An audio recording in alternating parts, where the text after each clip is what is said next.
Hello, everyone, and welcome to Crypto Atlas. And guys, the lies, the spreading of false information, it needs to stop. It's getting really bad. The markets are all having issues right now. We're even seeing issues in the stock market. So it's not just SafeMoon. And if anybody is making articles out there saying, "Oh, SafeMoon's not safe because of this," the project's 2 months old. And if you look at a lot of the stuff that's been going on, compared to a lot of other cryptocurrencies, there's actually signs of more stability that's being established with SafeMoon, even with it only being about 2 months old, right? So as time goes on, that is actually going to curve. That whole paradigm is going to shift. Larger whales are going to be bailing out at some point. They want to take their profits, people that got in early. Because keep in mind, somebody could be a whale and they spent very little money in the beginning.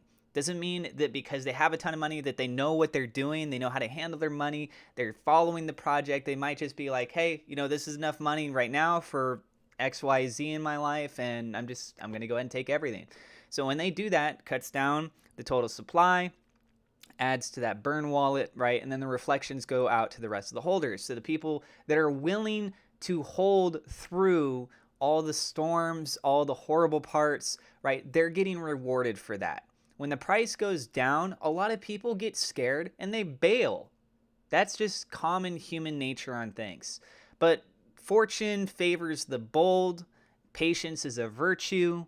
The whole, moving the funding or not the funding, the profits. I forgot what Warren Buffett's quote was, guys. It's about like the fact that the people that are patient are the ones that get it.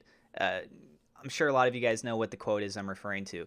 I'm not doing a great job referring to the quote, okay? But it's a generalized thing. It's about if you wait longer, that's where the money tends to go. Okay, anyways, so yeah, just to kind of show you real quick over here, if you take a look at, for example, the Bitcoin chart, Bitcoin on the daily is down.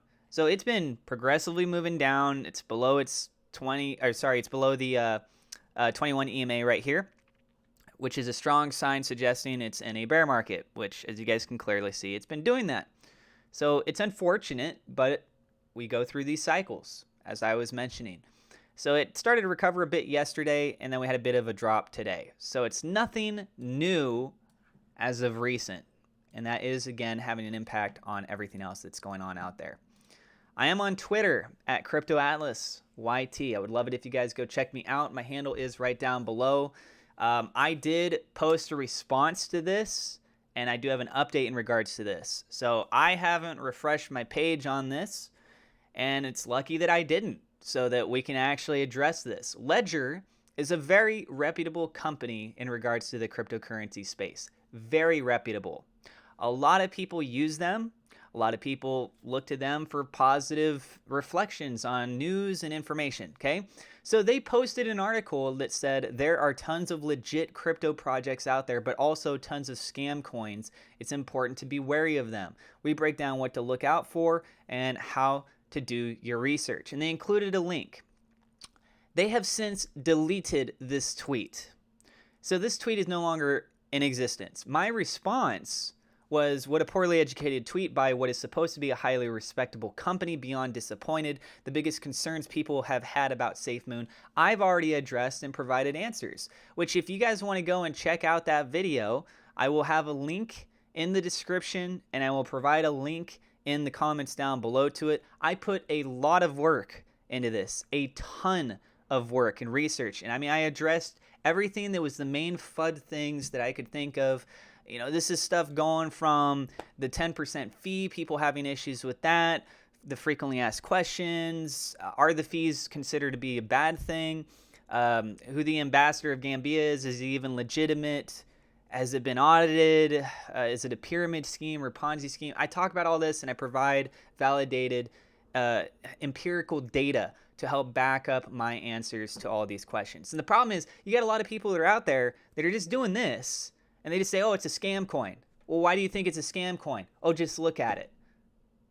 That's not an answer. And you don't look like a professional. You look like a poorly educated individual. And when you make responses like that with no validity behind what you're saying, no empirical data again, why should anyone trust anything that you have to say about anything else? If you only promote and shill Bitcoin and that's it, and that's all you talk about, you could be really knowledgeable on it. but shut up when you talk about other things that you obviously haven't done research on. And that makes me upset. And I think it should make a lot of people in the community upset, because spreading false information is bad for productivity. It prevents us from moving forward and making proper advancements. When you try to make innovative things using false information, it's not going in the right direction, guys. Anyways, so yeah, I went ahead and I shared this over on Reddit.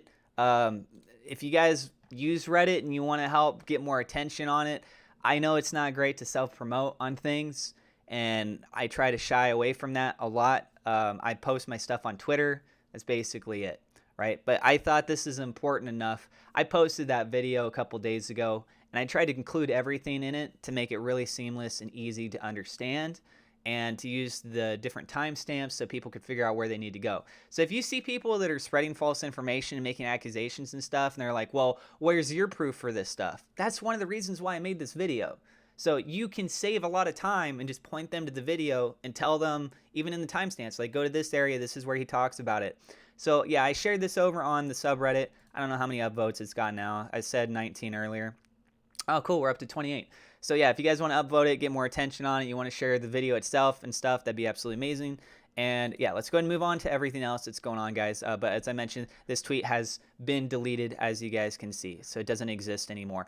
One of the things that was actually mentioned in this that I thought was pretty interesting as well, somebody did some research on this. Look at this. So if you actually clicked on that link from Ledger, down in the bottom, they actually had another link that said, and for good reason, and then that linked over to Lark Davis, that's Crypto Lark. By the way, guys, I love Crypto Lark. I think he's an awesome dude. And I'm so disappointed that he keeps calling this a scam. And I called him out on Twitter and I said, what is it that you feel makes this a scam?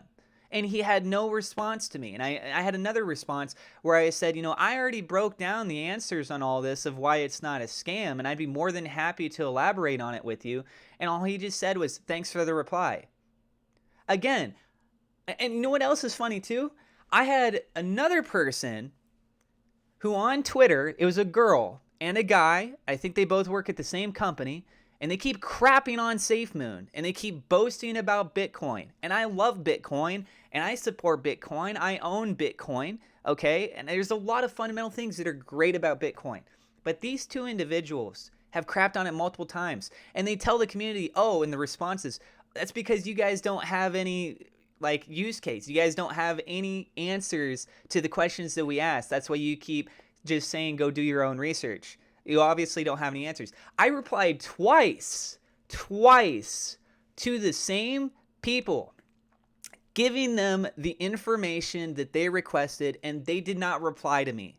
They didn't acknowledge what I said, nothing. So if they didn't see it the first time, there you go. There's a second time that I tweeted out to them, and it is so discouraging. And this is one of those moments, guys, where I'm asking you, I am doing what I can to try and shed light on SafeMoon and to share the updates on this project. I don't have a big footprint on Twitter, and I need help. So if you see me providing this evidence on things, honestly, a like, a retweet, something like that, it would help so much. Because as far as I could tell, these people must think that I'm an absolute nobody and I'm a bot or something. I don't know, because I get no engagement when I try and give this sort of evidence on things. So if you guys haven't yet, please, I would really appreciate it if you go check me out on Twitter at CryptoAtlasYT and check out some of the stuff that I've been saying. I'm trying to help support the community. So SafeMoon, War on Rugs, anyways, that thing that I was talking about, they referenced back to War on Rugs, and War on Rugs was the guy that I also mentioned in my video, by the way, about how it's not trustworthy news information. SafeMoon is a project that got rug pulled by him. He publicly belittled his own community, right? And so many people are supporting him because of a previous tweet that he did where he bashed on SafeMoon with false information, in which now his account is gone and he rug pulled his own project. It's so stupid. John Caroni, who's the CEO for SafeMoon, has now introduced that there's a new member that's joined the team. So that's pretty awesome. His name is David B. Smith. And he is now the, where did it say?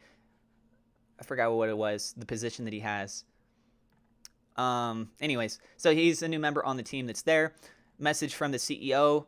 This is actually pretty cool. It's just updating a lot of people on some of the FUD questions and stuff. This is one thing I want to address for you real quick too. So in regards to the burn is dependent on volume. Part of the 5% reflection goes to the burn wallet, as the wallet is considered a holder that has fire hands and burns every token it receives. Manual burns will not continue and have not been done in a while. Exchanges do not currently contribute to the burn from the 5% reflection. We are working on a few solutions and will update everyone when we have something solidified. However, I implore folks to learn about supply and demand. Here's an analogy about supply and demand. Timmy is stuck on a deserted island with 5 of his friends.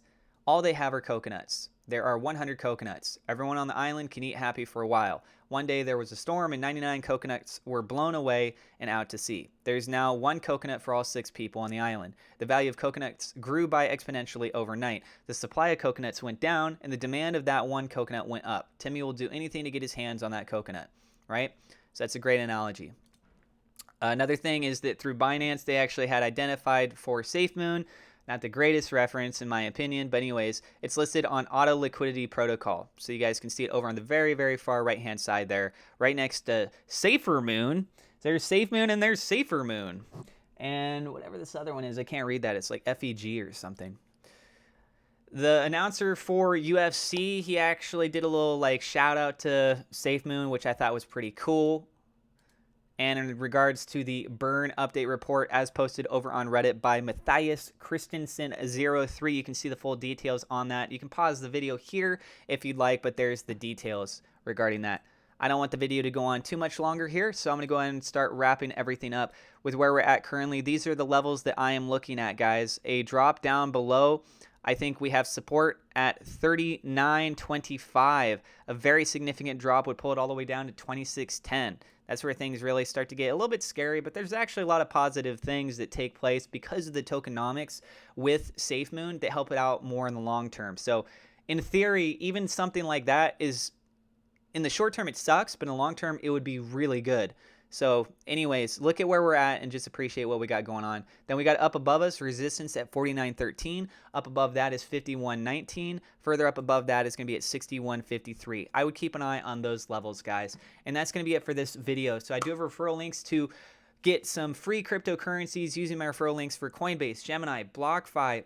You can earn up to $250 in bonus cryptocurrencies if you use my referral link for BlockFi. And for stocks, you get free stocks with Robinhood and Webull. If you guys haven't yet, please don't forget to hit the thumbs up like button, hit subscribe, click the bell icon. Feel free to share this video, and hopefully some other people find it valuable. Go check me out on Twitter at CryptoAtlasYT. Drop a comment down below. Let me know what you guys think about today's video. And I'll see you guys in the next episode.